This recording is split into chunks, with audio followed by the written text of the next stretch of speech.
All right, let's get right into it. We're talking about one of the most brilliant minds in football today, Xabi Alonso. And his Bayer Leverkusen team, well, they're a puzzle. How can one team be both a perfect, ticking clock and, at the exact same time, a totally wild, unpredictable storm? That's the paradox we're going to unpack. In this quote from another coach, it just hits the nail on the head, doesn't it? You're not just playing against some chaotic team, you're up against planned chaos. And that idea, that organized unpredictability, is precisely what makes his teams so hard to beat. So here's the absolute core of it all. Alonso isn't picking a side in one of football's big debates. He's not just one thing. He's a fusion artist. It's like he's a universal translator, letting two totally different football languages exist on the very same field. This is a great way to see the two sides of his brain. Over here, you've got structure. You know, the rigid, almost mathematical positioning of European football. We'll call that the script. But on the other side, you have freedom, that instinctive, flowing, South American flair. That's the jazz. Alonso's whole genius is getting them to play together in perfect harmony. Okay, so let's tackle the first half of this paradox. Because before you can have all that beautiful, free-flowing jazz, you have to build an absolute fortress. And for Alonso, that fortress is made of pure geometry. It's like armor for the team. And I mean that literally. When they're defending in their own half, Leverkusen moves with the precision of a Swiss watch. Every single player has a specific zone they have to be in, and their movements are just obsessively choreographed. I mean, the source material says that in training, Alonso will literally put down colored mats for his defenders, and they're not allowed to step off them until the ball crosses the halfway line. That's the level of discipline we're talking about here. And the results of that obsession, well, they speak for themselves. During that incredible undefeated season, they had the lowest expected goals against in all of Europe's top leagues. Think about that. That isn't luck. That is proof that the armor works. It's a statistical fortress. So how does it all work? Well, let's break it down. First, you've got those immovable anchors we just talked about. Then there's the machine room, this double pivot, with a guy like Granit Xhaka as the engine, just cleaning things up and starting attacks. The pressing is smart, too. It's apparently designed to go full throttle for about 65 minutes before it shifts. And the whole point? It's not just to stop the other team from scoring. It's to force them into taking terrible, low-percentage shots from bad angles. So we've seen the unbreakable structure, the perfect clock.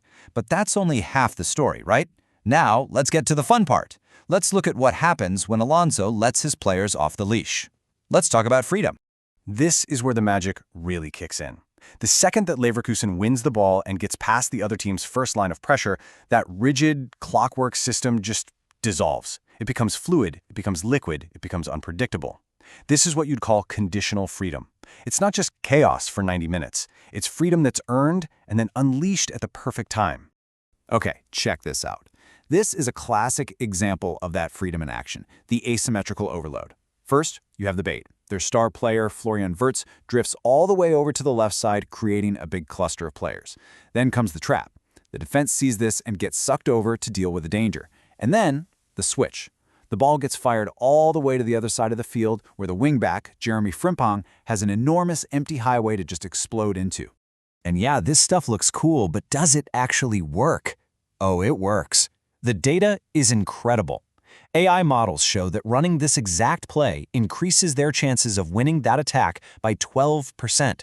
That's creative genius being backed up by cold, hard numbers. Now you're probably thinking, wait a minute, if they're attacking with all these guys moving so freely, aren't they just going to get smashed on the counterattack? Well, the answer is right here, 8.3 seconds. That is the average time it takes for them to win the ball back after they lose it. Their defensive structure is so solid that it gives them the license to be aggressive, knowing they can snuff out any danger almost immediately. The defense literally fuels the attack. So you've got the rigid script and you've got the improvised jazz. How in the world did one guy learn to be the master of both? Well, you just have to look at his own career as a player. I mean, his coaching DNA is just a hall of fame of tactical wizards. From Pep Guardiola, he learned all about that positional structure. From Jose Mourinho, he mastered defensive discipline and how to kill on the counter. And from Carlo Ancelotti, he learned the human side, how to manage players. He wasn't just playing for these guys, he was studying them. And this is it. This single quote from Alonso to his own players unlocks the entire thing. It's his whole philosophy in just a few words. He's saying, my job, the script, is to get you here. But once you're here, it's your show. That's when the jazz begins. It's the ultimate act of trust. And this right here is exactly what that quote looks like on a football pitch. For the first 2/3 of the field, it's about the coach's script. You follow the system, it's all structure. But in that final, crucial 30 meters, it's the player's jazz. It's not about the system anymore, it's about finding a solution. It's where structure gives way to pure intuition. So what does all this mean for the future of coaching? Because this isn't just about one team having a great season. This could be a whole new blueprint for what a coach is supposed to be. I absolutely love this metaphor. When they attack, his team moves like a murmuration of starlings. You know, when you see thousands of them move as one, there's no one bird in charge.